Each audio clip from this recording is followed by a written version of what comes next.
స్వర్గం దేవుడు మాత్రమే ఇవ్వగలడు. కాబట్టి మా అమ్మ, నాన్న, కుటుంబీకులు, బంధువులు, నాయకులు, శాస్త్రవేత్తలు, ఘనులు, మహామేధావులు, మహానుభావులు ఎవడు మానవుడికి స్వర్గం ఇవ్వలేడు. కాబట్టి మానవుణ్ణి పరలోకానికి, పరమార్థానికి చేర్చడానికి దేవుడు కావాలి. You need God to step in to the Kingdom of God. దేవుని రాజ్యంలో అడుగు పెట్టాలంటే ప్రతి మనిషికి దేవుడు కావాలి. పక్కనోళ్ళకి షేక్ హ్యాండ్ ఇచ్చి మాట చెప్పండి. Everyone give shake hand to your neighbour and say this. అందరు చేయించి ఇలా చెప్పండి. ఏం చెప్తున్నారని చెప్పకముందు చెప్పేసుకుంటున్నారు.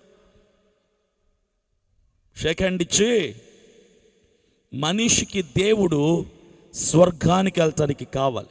స్వర్గం అని ఎందుకు అంటున్నాను తెలుసా? అందరికీ న్యూట్రల్గా ఉండాలని, అందరికీ అర్థం అవ్వాలని.